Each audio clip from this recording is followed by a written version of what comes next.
Hey, Diva listeners. I am so excited about this episode because it's with one of my soul sisters, Amy Wong.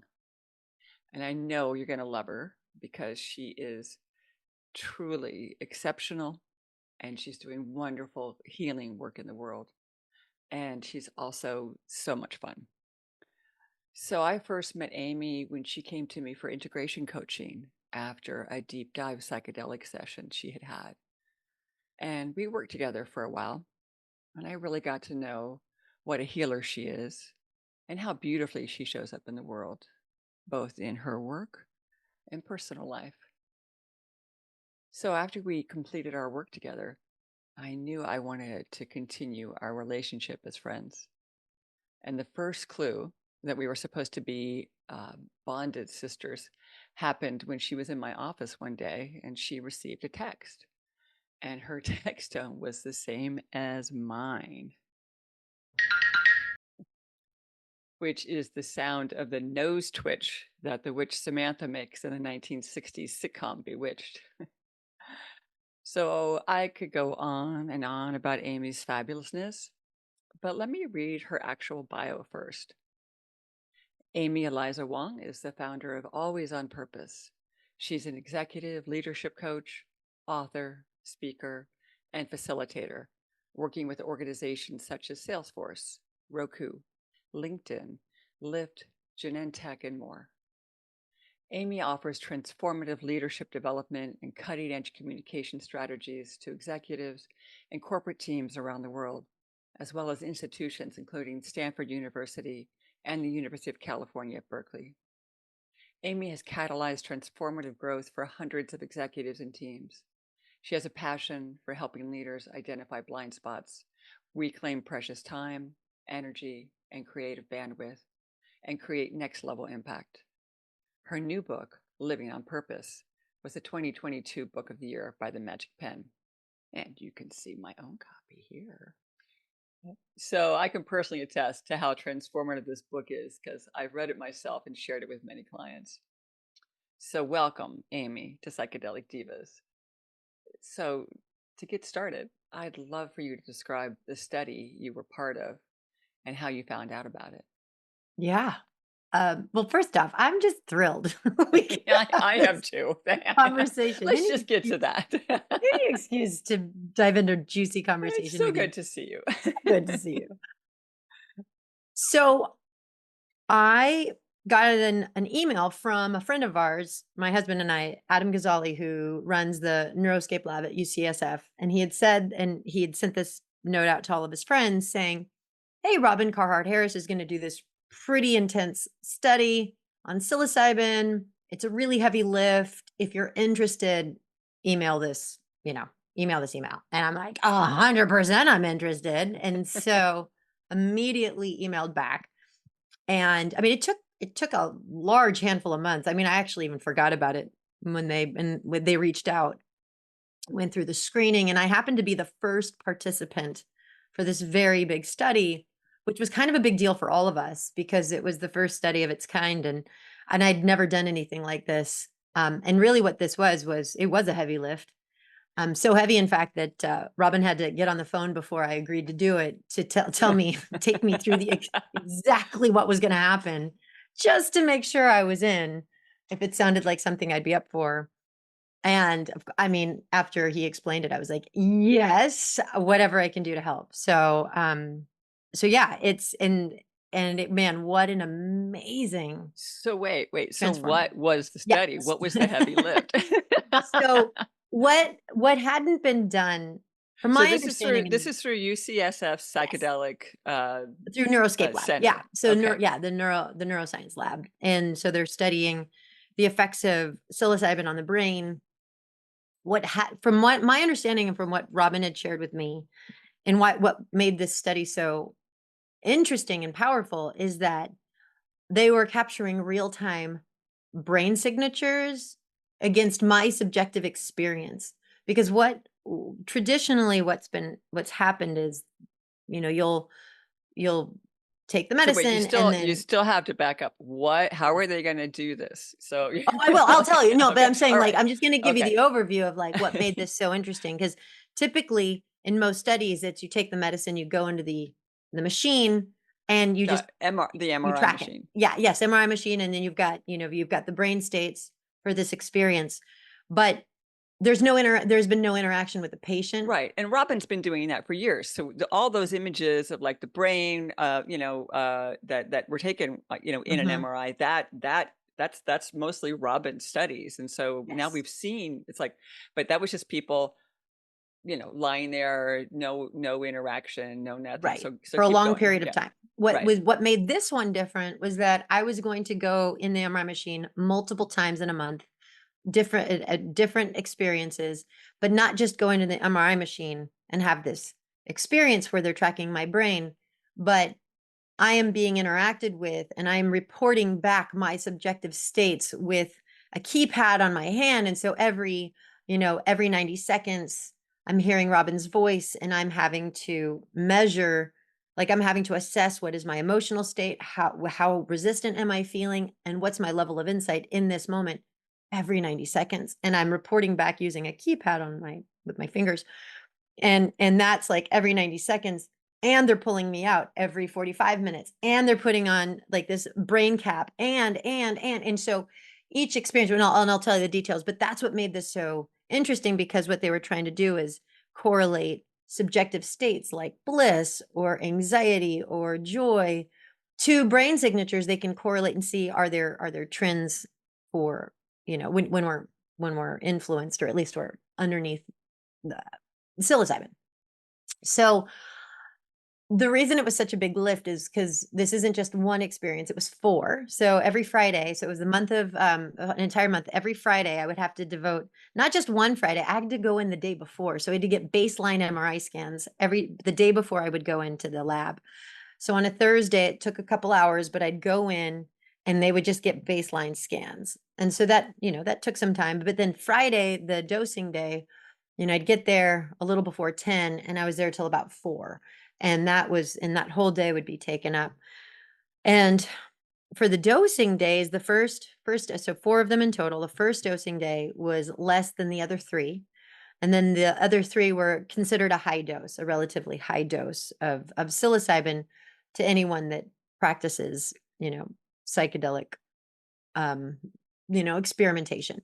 And so with the way that it worked, once I would take the medicine and I would get into the MRI machine, and in about like and and the machine would start, and I'm there, and in about 15 minutes in, what would happen is after it started to take hold, about 15 minutes later, then Robin's voice would pipe in. And so I had this tiny little keypad under my right hand. And now, mind you, I'm in an MRI machine. So I've got these weird mirrors on my eyes because I'm also having to do an evaluation that I have to see a screen in the back, right? So I have these weird things on my eyes. I'm completely cocooned. I can barely move. And quite frankly, I loved it. I mean, I even had them put a weighted blanket on me. I'm like, I feel like I'm in the womb. This feels so good. It was great. I was so comfy.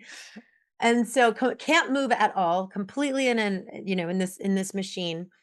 Then Robin would pipe on and it would be this question, positive emotion 1, negative emotion 4, right? Or positive, negative. And so I would have to like, okay, how positive am I feeling or how negative am I feeling?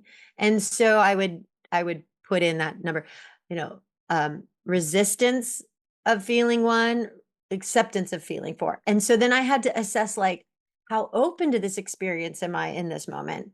And so then I would put that rating in. And then the third question was um, no insight, 1 strong insight. And then I had to assess like just how much, insightful activity was coming, breakthroughs, I guess you could say, as a result of this medicine. So that was every 90 seconds. And after about 45 minutes of that, which is constant, then the machine would shut off and then a screen would turn on and I could see like there would be 20 questions and these questions were way more like so much more than just the how do you feel in resistance and insight? It was, thoughts about, your anxiety, forgiveness, gratitude. I mean, you name it, like every sort of question, but it was on a 0 to 10 point scale. And of course there were 0.5s. So you have to like consider. So here I am, I'm on a fairly high dose of psilocybin, and I'm having to kind of experience this state, and at the same time, I'm like, "I don't know, is my feeling of bliss 7.5 or 7? That's a good question." So I had to process so much. So I would complete that survey, and then they would pull me out of the machine. And then what they would immediately do is they would, so then Robin would interview me, and he said, "Okay, tell us everything that you saw, everything that you experienced, everything that you felt, and in vivid detail as possible." So they recorded So they pull me you out of s the machine yeah, for that. Okay, yes. yeah. So now I'm sitting outside in the machine in the control room with him, and they're recording my voice because they shared that they were intending to feed that through a visual AI tool to essentially come up with the visuals that I could describe that I was seeing. So at least they have that sort of correlative data. So in the best I could, I would recount, the type of visuals that I was seeing and how it would shift and how it would form and what it was like. And so that usually took about 5 to 7 minutes. And then as soon as I was done with that, they put a cap on my head, the EEG cap, right? And so they're getting all the nodes on my head, and they're screwing it to get close to my head. And so they wanted to read my brain waves. And so that took, a good handful of minutes to get it, because I got long hair, and I got a lot of hair, so they're trying to get it on my head. And so then I had to sit there in a meditated state, and everybody in the control room were very quiet. They were so kind. By the way, I have to just say, I fell in love with this team. They felt like family. It was so great. So, I'm sitting there in this meditative state for about, I think it was about 10 minutes or so, because I want to track my brain waves. And then they had me do another survey, the one that I did in the MRI before I came out, the 20 questions on a 10-point scale. And so I put that in, and then after that was complete, I went back in the scanner to do it all over again. And so we did this for 3 rounds, which took usually about anywhere from 10 a.m. till about 2:30, sometimes 3 o'clock. Um, and that was pretty much what it was. And so when they were saying it's a heavy lift, what they were saying is, "This is not an experience for you. There's a tremendous amount of intervention and interruption, and we need you to report back constantly on your subjective experience." And to me, I was like, "Of course I will do this. Like, I don't think there's anyone better to do it. Like, I am so happy to do this. Anything I could Okay, do for science." all right, so let's just start with that, okay? Mhm. Because while I totally understand, why someone or and you would choose to participate in a clinical trial where you're locked in an MRI while tripping. In fact, I actually, applied to do the same study, but they never I never heard back from them. But I know a lot of people out there are saying, they would never consider doing such a thing. So tell us, like, why was this such a yes for you? Well, when I really started learning about the power of entheogens and just plant medicine, and this really started in my master's degree when I was getting my MA in transpersonal psychology. Like, I was really, I mean, just this hunger to help and to help make this more available to people You really mean started brewing inside of me. psychedelics, you mean? Yeah, yeah, Okay, just to make yeah. it more accessible, Uh-huh. to remove the stigma, to do whatever we could to Mhm. make this like a legit tool in the same way that therapy is a tool. Why is this not like as known as a tool? And so I'm like, God, what do you think it's going to take to help people? And then when I read, and then the, the topper on the cake was reading Michael Pollan's book, and I'm like, that's it. I got to get involved. Whatever I can do to help, I want to help. And so I've And just had a that's when we first met yes, because you had done this, deep dive experience and you wanted, so you've been referred to me, to help you to integrate, those that's right. experiences. That's So exactly right. And what a powerful, wonderful experience that was. And prior to me meeting you, like, I had made that commitment that I will do whatever it takes to help people at scale. And now my master's is in transpersonal psychology, but I chose not to go the clinical route. So I'm not licensed as a therapist. I don't have that sort of licensure. So there's not that much I can do. And so but because I'm just so hungry to help, it didn't even I didn't there it wasn't even a question in my mind, "Should I do this?" It was, "I must do this," when I saw the email. I'm like, "I don't care what it takes." And for me, because I'm a really seasoned well, I don't know seasoned, but I'm a very devoted mindfulness practitioner, and I'm finishing my certification in mindfulness meditation teaching. It's such a big part of my life that I do know that, like, I am really good friends with my mind, and I really am I feel very secure in, and not to say that I could ever predict what's gonna happen on medicine, because that's the mystery and the magic of medicine. There's just no knowing, but I could rest in the fact that I could work and work with anything that emerged. I feel and I have felt and I still feel very confident about that. Now, does that mean I believe that I'm always gonna have good experiences? Absolutely not. But I know that I can really powerfully work through these in a positive way. And so that's why there wasn't even a question. Like, I am not no, like, I'm not at all afraid or scared or anything like that. Let's do it.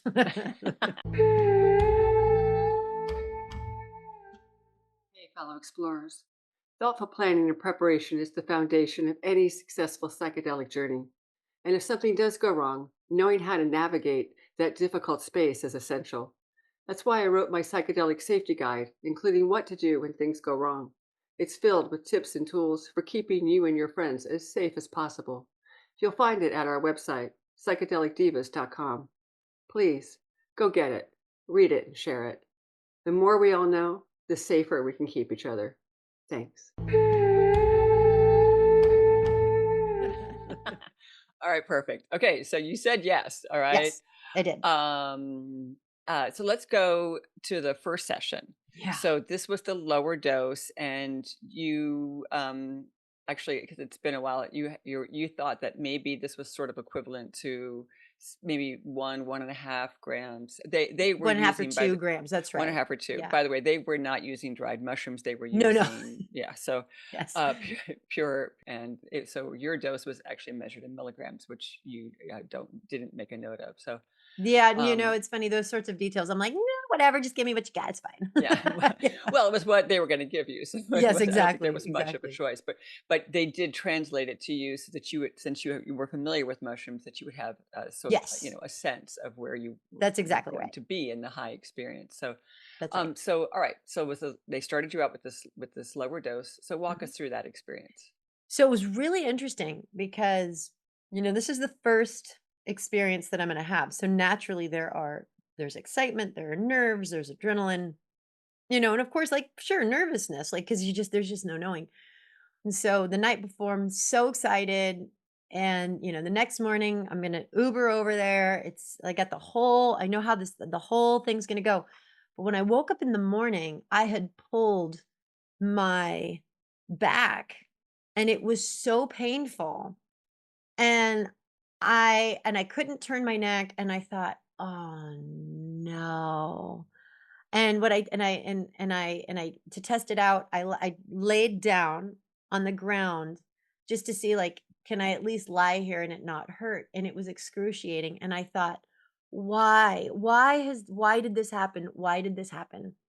And all the stuff I struggle with, disappointing people, turning people down, asking for what I need, like all of the stuff that is my work in my world, in my life, immediately just emerged. And now I'm like, I don't know what to do. So I start crying, and I of course I text Robin and I text the team and I'm like, I don't know what to do. I'm so sorry. And I said, "Can I take Advil?" They're like, "Yeah, you can take Advil, take this much, eat it with banana, but don't eat anything else. Do you still want to come in?" And I'm like, "I do." And they're like, "Well, totally do whatever you want to do. We can reschedule it." And it's interesting though, because what was more present for me was I'm going to disappoint these people. They have been looking forward to this for years to get to this day. And now I'm going to have to pull out because I pulled my back. Like, and so it was really interesting. But I was like, you know what? Let me at least just come down there. And so on the way there, I called you. I remember. Cause I'm like, I don't know how to think about this. I don't know what to do. And you were so helpful. You're like, what is this here to teach you? And I'm like, well, clearly I'm having a hard time asserting, like, or just saying what I need. And so I think that insight was enough because by the time I got to the lab, I, the whole team was so amazing. And I said, well, I say, let's just try it. And if it hurts too much, then we can do something about it. But with the lab tech, she was so incredible. And the way she put this weird rubbery ball where it hurt, like it took away the pain and it worked out fine. And I was able to go forth. And that, I mean, but it was just such an interesting thing because I'm like, gosh, I think I'm in control. I'm not in control. There's so much more going on, and it was really eye-opening, but the experience itself was so pleasant, so enjoyable, and my intention going in, and this had been my intention before I even said yes to the study, was I wanna help. Whatever I can do to contribute and move the science forward to make this possible for more humans, I want to help. So my overarching intention was let my brain be helpful to the team. Like, let them see whatever it is they need to see. Let them, let this be really helpful. And of course, like there was like, and let me have fun with this and let me realize things and let me explore this thing called ancestral trauma. And, so I had these like side sort of like, Oh, oh, this might be let's fun. just throw that in too. Yeah. We're gonna have a lovely trip that's gonna serve humanity. Oh, and let's explore some ancestral trauma at the same I'm time. like, let me Okay, just explore that topic. why not? It's such a big topic. Let me just explore this. Now, mind you though, it's interesting though because I'm constantly flitting between different levels of consciousness, right? Because for a short period of time I would enter into kind of a different state of consciousness and then the moment I would hear Robin's voice it would be like, oh, "Okay, and now let me go meta and assess and look at the inner workings of my mind and my experience and let me see if I can assess that." So, in that regard, they admitted like we don't know how accurate this can be given just the amount of intervention that there was in Right, this study, exactly. Right. right? And I do think that some data is better than no data, right? And it's no doubt going to be helpful in some way. But yeah, it was pleasant, it was enjoyable, and I did have this it was interesting. Like I did get insights and the visuals weren't so strong. And I wonder if it was just because I had no visual inputs. They asked that I always keep my eyes closed Mhm. unless I was doing the survey. So because Right. my eyes were closed and I'm in this dark tunnel, like I did not have as many visuals that I thought I would have had. Mhm. They were very more bland and muted. And I mean, they would start at the beginning and then start to go away. So that was interesting. But the but I did have an insight about trauma, and it was one of those profound knowings that just kinda come, and I'll share right now that this insight threaded itself through the 4 sessions, the next 3, and in really emphatic and powerful ways. But it started with, if the power of intention is everything. And when you come in with intention, it is the creative force. It is the creative force in Mhm. the universe. And if you Mhm. intend it, it is so. And Yeah. so I remember thinking, "Oh, that's it?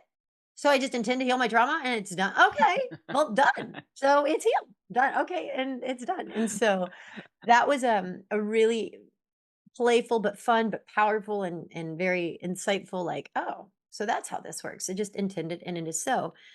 And it's funny though, because you hear this stuff on these self-help books and these spiritual thinkers, and you're like, yeah, that's so profound. And you can hear it, but unless you actually derive it for No, no, yourself, no. it's The bumper stickers are true, yeah, but you don't know that until you you derive it. actually Yeah, take in the message yourself in your yeah, body, the somatic learning, the experience of these deep simple, powerful truths, but you can't really you're like, "Oh, yeah, that sounds right. Oh, sure."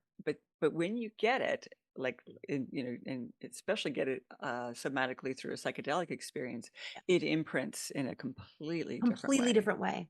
Such a completely different way, and I mean, the best metaphor I have to describe the experience of this is, have you ever had that have you ever had that situation where, you might have used a cliche all of your life, like, "Don't count your chickens before they hatch," or something, something silly like that, Right, right, and you use it all your life because you've heard it and you right. understood it in context and you used Yeah, it, but then one day, for whatever reason, it literally organically came out of your mouth and you're like, and which means you derived it, and then you're like, "Oh, I actually see the wisdom in this now. It's not just a statement I use, it's right, contextually appropriate." right. That's what it feels like, and that's what feels possible on So, this but medicine. that's so what you got. So repeat Mhm. what you got that did have that If you intend imprint. it, it is That so. if you intended, it is If so. you intend it, it is so. And That so and that was like that is like a perfect psychedelic bumper sticker right there, you know? Mhm, mhm. So true. And so it was enjoyable. And then, so at the end of the day, though, so after all the runs and after we've done the last assessment, then they were so great. They took a room in the lab and they totally decorated it. They had this wall art that looked like sequoia trees, and they had the salt lamps in there, and they had music playing, and they took like the patient hospital bed and they made it super comfy. And the idea was, after all of this, all of the scientists, so Robin and the two other scientists who were just amazing. I mean, just so fun. We all went in and they interviewed me, and it took a good hour plus, because now they're asking questions, they're recording it. I did another survey, but this time it took 20 minutes to complete. And so it was, again, it's a lot of debriefing, a lot of talking about. So we just lovely. It was lovely all around. And so of course I'm like, "Oh, I can't wait for next week. This is gonna be great." And that is why what I love about you, Amy, and why you were absolutely the perfect first, patient to go through this trial. I mean, you could not have been a better choice. You're so kind. Okay, so, Yeah. all right, so you finished that first one, Yeah. right? And then, yes, you're coming back for your second session. So tell us Yeah. about that one. What was your intention this time? So the second session was still the same, and this time I'm more excited because it's gonna be a higher dose, which means the Mhm, experience is gonna be different. mhm. So I'm very optimistic and I'm very open-minded. I'm also a little nervous. And I'm eager. And so I was very determined that my, that I am here for this to help this movement in the right direction in an accelerated way. And so I was very, very clued in with that intention. And I and it's interesting. And so with this one, so that was what I went in with. And I'm like, and I want to help in the best way. So interestingly, this is so funny. I'm in the Uber, and I'm listening to this lovely, like, you know, just somewhat spiritual music, right? So it's like mantra Mhm. music, and I'm just like super in a peaceful state of mind, and I'm in the back of the Uber, and we're going around the roundabout, and my Uber driver starts driving really erratically, and I kind of come out of it, and I notice, and he's like, "Whoa." And I'm like, "Everything okay?" And he's like, "This guy's trying to run me off the road." And I'm like, "Whoa." And he maneuvered enough to get out of it and to keep going. And he kind of slows down, but apparently the guy that tried to run my Uber driver down apparently tried to do it with a truck that was right somewhat behind us, but the truck wasn't having it, and the guy kept going, and the guy collided into the truck. And so I don't know, we're like, I don't know, 20, 30 feet ahead of this as it starts to happen. And you just, oh my gosh, the drama that ensues. And the guy in this truck jumps out of his truck, and you can hear, like, the windows are rolled up, but you can hear like the Oh, screaming. And then the other yeah. guy that rammed into him comes out screaming. And I'm turned around looking at this and I'm like, this is wild. And my Uber driver was like, "Oh my gosh, this is just crazy." I'm like, and the thought was, there is just so much unnecessary drama. This is just so entertaining and wild. Now, this was literally steps away from the entrance to the lab. And we're just approaching the lab. And I come in and I tell the team, I'm like, oh, this is wild. This is what I just experienced. And so, you know, so that's present for me. I go Mhm. into the experience and the overarching insight I had. So again, it was lovely and amazing. And I felt so connected and I felt so purposeful and I felt so peaceful. And I was having these insights. And I went back to this concept of ancestral trauma. And again, this like, oh, so if you heal it, it is so great. But what was fascinating was I could see like what I was starting to see were just all the rituals and all the things that we use as a way to heal.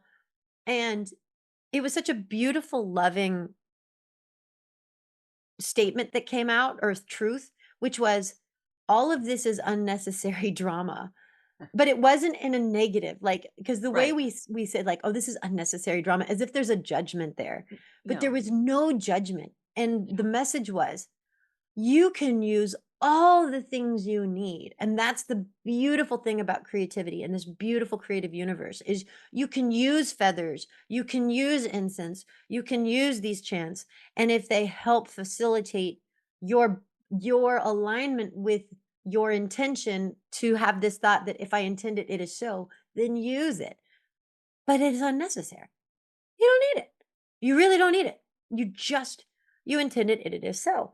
And it was so powerful, Carla. And I there was a part of me that was like, "Oh, well, that's too easy." Right. Exactly.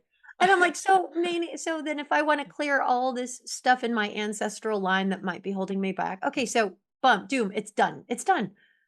Okay, next." Like, "Okay, now what?" It was like, oh, I was kind of looking for some fanfare. But again, the message was, well, of course, then use the fanfare, enjoy the fanfare. You just don't need it. And I remember when I was sharing, oh my gosh, she's it's just wonderful. Her name's Andrea, and she was the psychiatrist that was staffed on this. And what a soul sister. I just adore her. And I remember we were talking about this in the debrief, and she was like, absolutely right. She goes, "You might wanna be careful in sharing that. That might annoy it just it could trigger people." And I'm like, "Oh my god, you're totally right." Like, you might wanna keep that to yourself. So, I say this with so much love as I say this to your audience here, Carla, that, we need to use whatever we need to use, but what I heard was, the intention's enough. So And, you know, if you want to put ceremony around that simple knowing, great. Mhm. If you want to use all the accoutrement in order to honor that truth rather than, oh, I need the accoutrement to get to the truth. Yeah. It's like, okay, if I know this truth, which is what is the sentence again from this one? If you intend it, it is so. If you intend it, it is so. But the second time there was a different knowing about it. So basically that was, it was the you don't need all the drama. Yeah, like Right. and because it's funny because it was a direct reflection of what I experienced minutes before I Exactly. walked into the lab. Right. All this Right. So thank unnecessary you. drama. Thank you, crazy guy, for whatever you were doing or whatever world you were in that made you decide to run a truck over. I know I mean it's kind of it's and the one thing I do know about psychedelics is that they are non-specific amplifiers. And Mhm. so whatever you input leading into Right. an experience is going Right. to there's a very good chance it's going to be there. So That has did my been the great mind that this big input right before yeah, you go into the MRI. Absolutely. So right. so we've got 2 lessons. All right, if you intend it, it is so, and you don't need all the unnecessary you're using the word drama. Sometimes it's drama, sometimes it's just it's ritual. Yeah. And and and And it's beautiful. I want to say that whatever you want and need to feel in the space, to feel good about it, Mm, bring it. yes. But I loving what you're saying, which is you you need nothing more than just the intention. Yeah, just your intention. And Right. it's that quick and it's that Yeah. fast and it's that easy. Yeah. And so that's I mean that's amazingly Yeah. powerful. And And it's actually it's a sentence that I've been given lately that I'm really trying to, like I got it. I got the sentence mm, in me, but now I'm really trying to live in it, which it was like it doesn't have to be hard. right. Like nothing. It doesn't have to be hard. Right. And we're the ones who make it so. Right. And I know there's all kinds of people gonna be like, wait, you can't. No, this is and all those it's all your truth, and I absolutely agree. And the hardships are there.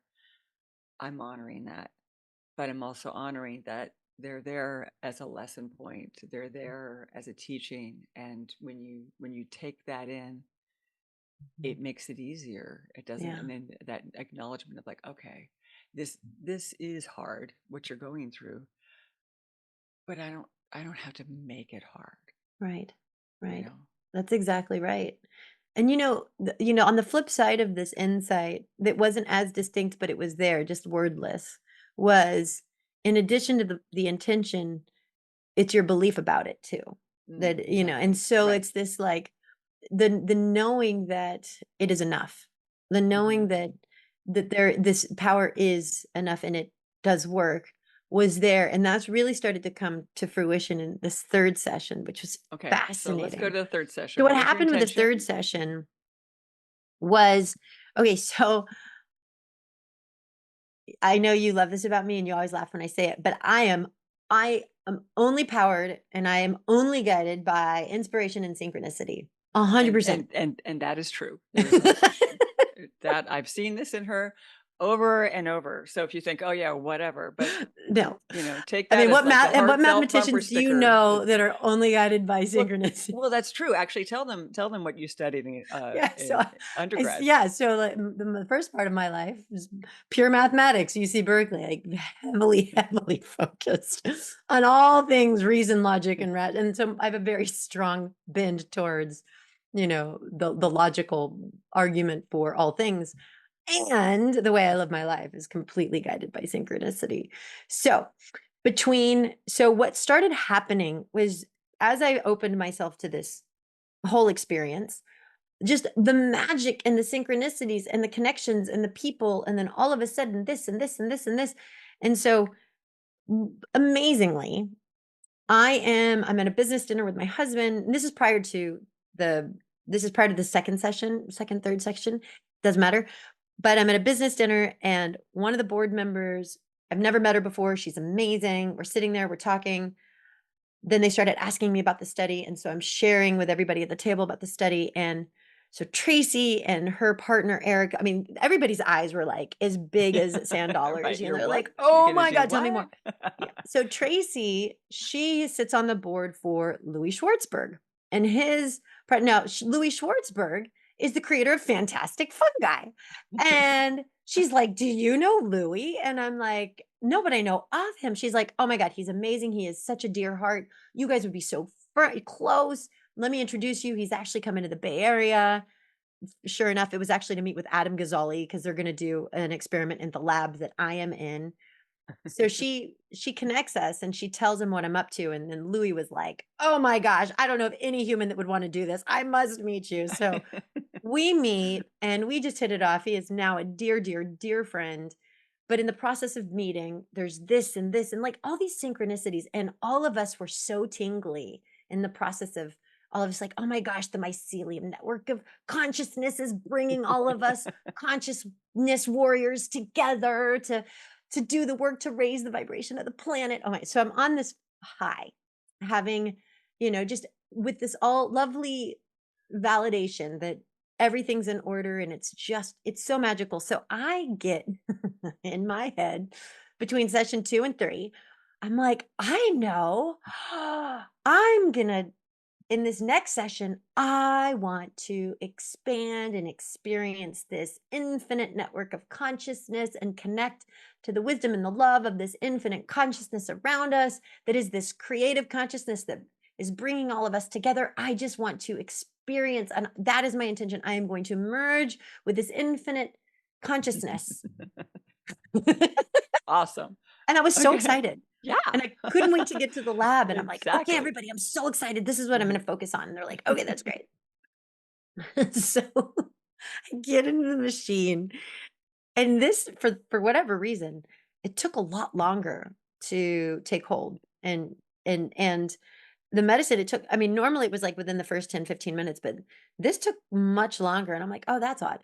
And then all of a sudden, I'm having these really chaotic thoughts. I mean, just fractured thoughts and fractured images. And I remember, and I'm witnessing this, and I'm thinking, like, this is really interesting. And I'm looking at the nature of my mind, and I'm like, this is wild. And nothing made sense.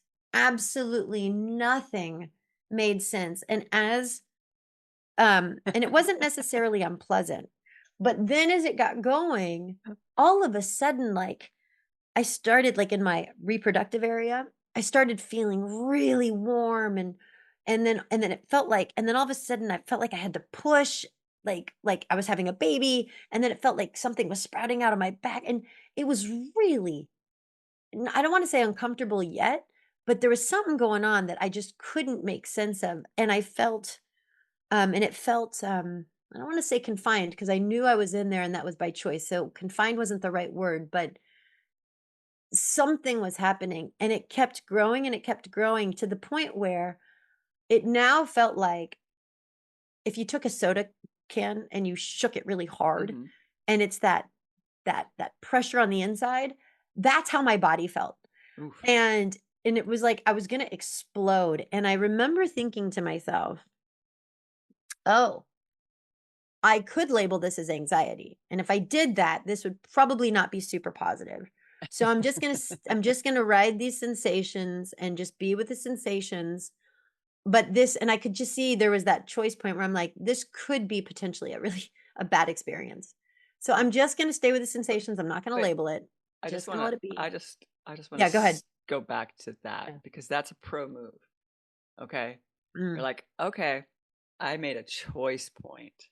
mhm, This I could start to experience this as negative, and then I would go down that road. But mhm, I'm making the choice not to do that mhm. and to just sit with it and be with it." So, I mean, Yes. that is a pro psychedelic move, all right? Mm, To understand, to have the mind control, to understand I actually have a choice here as to how I'm going to hold this and what's the energy and the perspective and the mindset that I'm going to put on this. And you made, a very, deliberate choice to not say, no, this isn't going to be negative. I'm just going to watch this. I'm going to learn from this. I'm just going to be with this uncomfortable experience. yeah. So And I nicely even done. said, yes, thank you. And I even said, like, I refuse to call it uncomfortable. What I said to myself was, something is happening inside of me, and this is Hmm. wanted. These are just sensations. These are Great. just I love that. sensations. This is wanted. Yeah, this is This is wanted wanted. because it's happening. It's But wanted. it's wanted because I asked for I asked for something.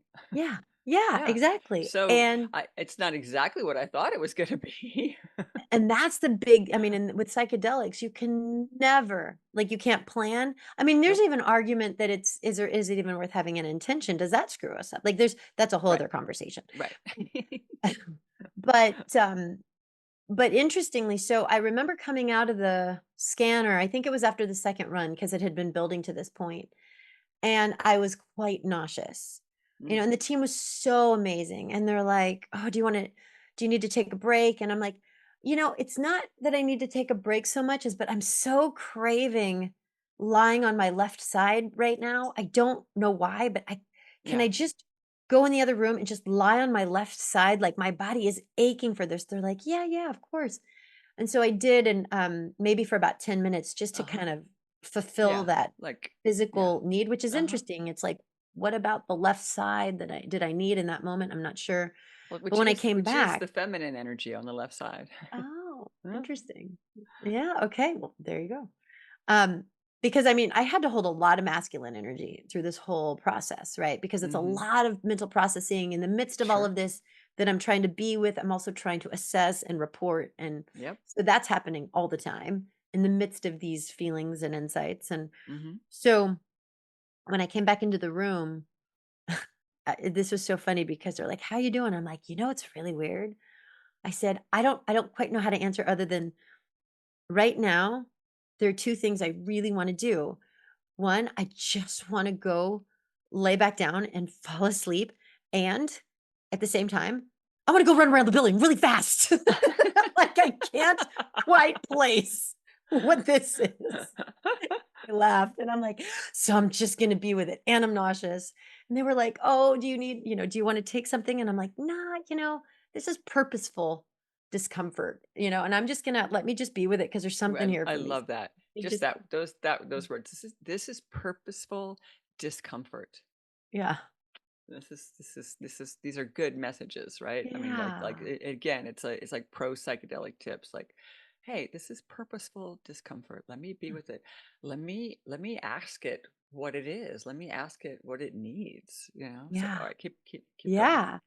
And I mean, and for that reason, like it was is uncomfortable as it was really, it was just I'm like, this is just what it is, and this is the process. And I had to tell you, like, it wasn't until I got home and now I'm journaling the next morning because you suggested it, by the way. And I was Yeah, telling you I was before we like, you started the better take recording, I'm notes on like, this. thank God you asked me to like, because this was almost a year ago. And I'm like, oh my gosh, if I did not capture these notes, it'd be hard to remember.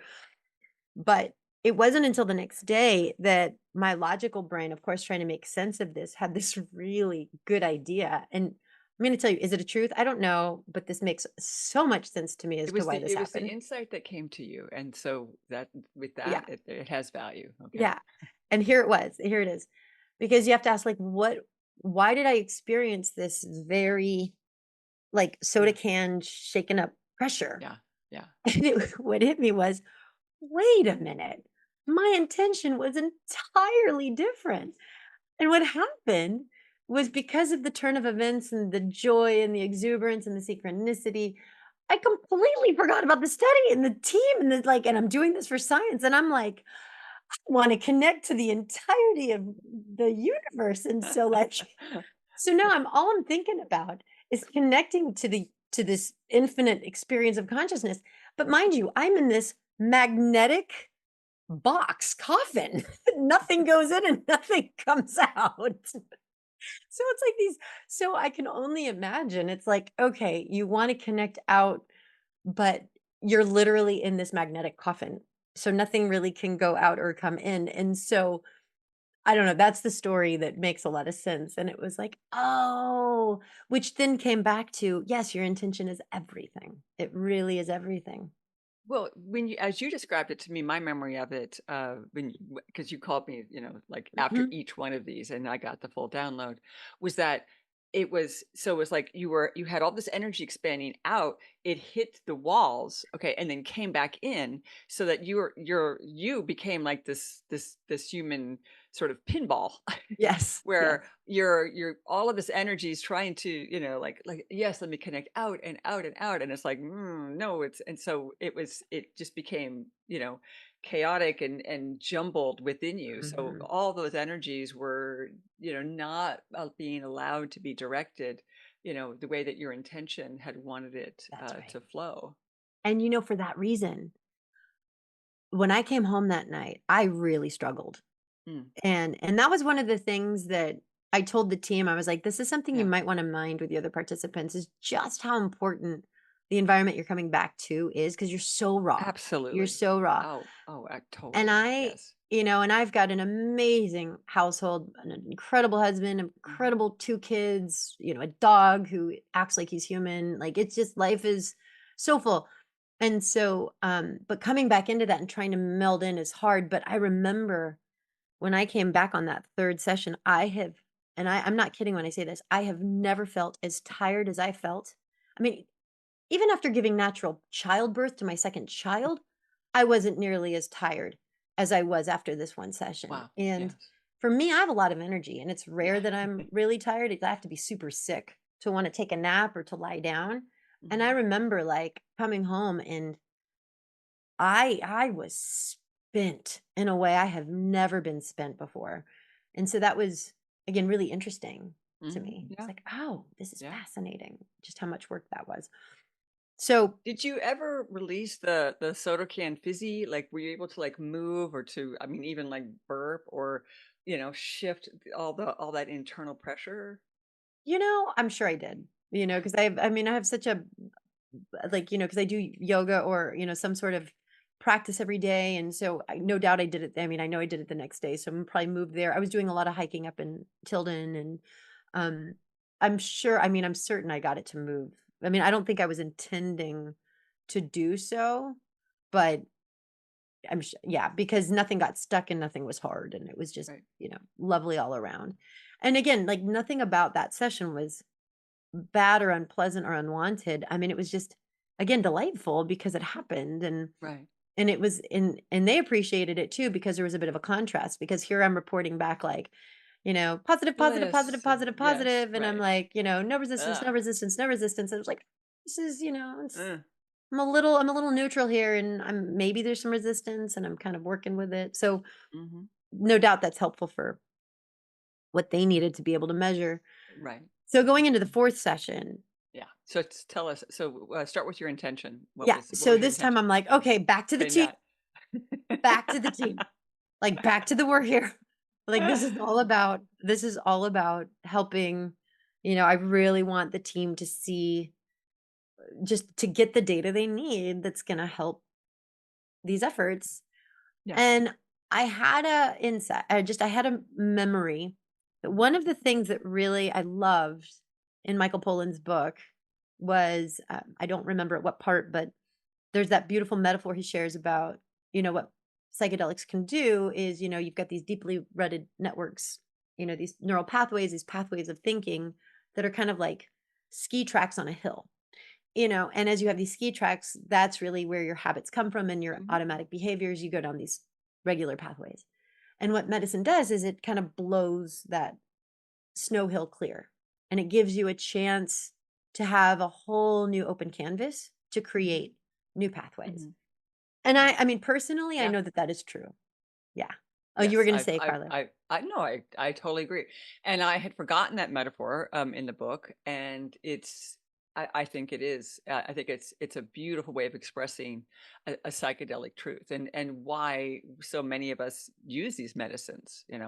just for that, to cleanse the palate, wipe the whiteboard, like, just like, let's start over with new fresh tracks, new perspectives, a new way of looking at it. So, okay, so fourth session. So we're So that came to me prior to the fourth session. And so there's something really juicy and magical about that. And I thought when I went in, I was like, okay, so yes, this is about getting the data they need. So you know what I'm going to focus on? I'm just going to focus on that. And I'm going to amplify that with that being my intention that I'm going to come in and I am just going to clear these pathways of fear. I'm going to clear these pathways of limited thinking. I'm going to clear these pathways that have been created out of fear that aren't Mhm. serving me, but I'm Right. just I'm just going to very specifically and intentionally clear pathways. I'm just going to Mhm. clear pathways. So that was my intention. Here's what was so amazing, like, honestly, you can't write this stuff, what I'm about to tell you, because like, it blew my mind. So that's my intention. The whole thing begins, and here we go, and we're going through the runs, and it was about into the second run, after I'd been out of the machine and I'm back in, that I'm in there, and leading up to then, I'm like, I'm really just so enjoying the presence, like, just and I'm playing with this idea of just being really present and I mean, I was looking at my notes before I was talking to you, and I have so many notes about my 4th day recap about just that first part, presence being so beautiful. So then in the second run, okay, I'm in there. Now, all of a sudden, I'm just I'm listening and all of a sudden I'm hearing sounds I've never heard before in the machine. Now, again, like this is now one, two, three, four. This is my eighth time in an MRI machine in a period of 4 weeks. And all of a sudden I'm hearing sounds I've never heard. And I remember thinking, oh, that's a new sound. Look at that. Oh, that is a new hum. Huh. And then Robin's voice comes in and he asks, positive emotion, one, negative emotion, four. And I remember thinking, what a novel question. And it was as if I was hearing the question for the first time. And I remember being so delighted by everything about it. It was like there was this newness and a freshness. And I remember being so enamored with this newness and this freshness of the question and the sounds. And so then I get through that whole run of 45 minutes and I'm like that the whole time. And I'm just noticing and paying attention. And so then as Lorenzo pulls me out of the scanner, he's one of the scientists. The only way I can describe this was, and I looked right at him and I said, "This is wild." I don't know how to describe this other than the fact that this feels like I am getting out of the scanner for the first time ever. Wow. Everything feels so new. And I remember Lorenzo going, "Yeah, isn't it so great when you like?" And it's like I don't like. It was just he was just confirming, like, "Isn't it great when you can be in a great state?" But to me, I'm like, "There's something really profound here," and like everything was so new. And it wasn't until I went back into the scanner, or maybe it was even later in the third run, that it hit me. Oh my gosh, this was what I intended. I intended to to clear all these pathways. So if I clear all these pathways, then everything is new. And then I had the insight, oh my gosh, this is real freedom. This is freedom. This is freedom to truly be in your moment with not bringing anything from your past, anything from like you're blowing these pathways clear to be in this moment without those kind of eyes and that kind of experience. That is genuine freedom. And that is what presence seeks to achieve. And again, we're told these things and we can take it for face value and it can even make sense. But I had the most delightful and profound, visceral experience of what that actually meant. And it was so cool, Carla. I mean, just so cool. And that's something that's really stayed with me is just and that's something a capacity that is definitely amplified since this So experiment how would is you being present. so this is just you would describe this as an experience of pure presence. Like how would you how would you actually just put an overall description on this? Pure presence as if you've never seen, never heard, have no conceptions of, no preconceived notions, no beliefs, no residue from the past. It's coming into this moment right here that I can intake these inputs without much reference, without like historical reference. Now, is that really possible to do? Probably not with the way our brains and our minds are configured, but you can have that intention. And that's something I have been living with more often, and man, what a game changer. Yeah. Mhm, And now, yeah, because now again, you've had the visceral experience of it. mhm, So you can have it as your intention and bring it back in, mhm. so you can actually have the experience of, and I know, your the amount of mindfulness practice that you do. So in your practice, you can have that as part of your intentions, like just wiping that slate, Yeah, keeping yourself in that place yeah, of pure yeah, presence with your yeah, intention. yeah, and that's a lot of what the focus of my meditations are daily is just getting to that kind of state. Yeah. So it's been almost a year since you've done these sessions. Mhm. So, what can you share about your integration processes after these transformative sessions? Like, what has shifted in your life as a result of these experiences? Well, coming back to this presence thing, and One might argue, well, maybe it's your mindfulness practice that allows you to be so present and Hmm. Yeah, undistracted in life. And I'm sure. like, that's very likely. And I do believe that, you know, I, I look around and there's just, it's so, and I can see it everywhere. We're so Mhm. drawn to distraction. I mean, we've got these very compelling rectangular devices in our pocket that just are screaming for our attention. And I have to say, like, um, I don't know. And I and I can see it very clearly because I have a 16-year-old and 11-year-old, right? So I can just the need for distraction is so Yeah. it's rampant. And I'm just so aware of that around, and I can see it start to bubble up in myself and how easy it is to not choose it and to just so be okay. Just sitting outside and just doing it naturally, not thinking, "Oh, I should sit outside and not do anything because this is good for me," Mhm. but to do it because it's just genuinely, or to just take a walk with the dog and just walk and not be on my phone and not take a call and not review something, but to just so I don't know, that feels really beautiful. But the other thing that's also very present is the fearlessness I feel. Mhm. Way less fear on so many levels. And you know, yeah, I I was all to say, like, I don't think I've really been afraid of death. In fact, I'm just like, what's gonna happen? There's almost not an eagerness, but like, oh, this is gonna be so interesting when I pass, right? But there's this fearlessness, not around just death, but doing hard things. And like I can so my heart, it's not just I can logically take things to its end and be like, oh, I actually have nothing to worry about.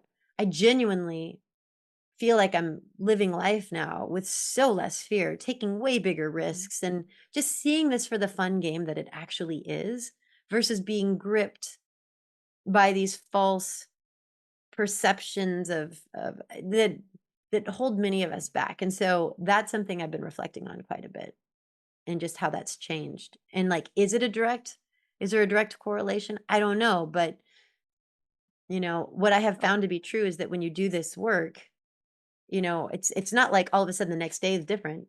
It it you see things months later, even years later.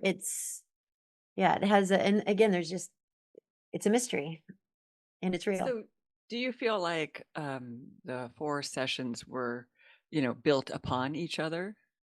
And like the messages that you received, so it was important to, get the first sets of messages, so that when you actually went into the place of, I want to clear fear, you had those other knowings.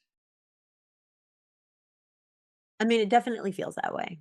That it was sequential in its kind of transformation in its work.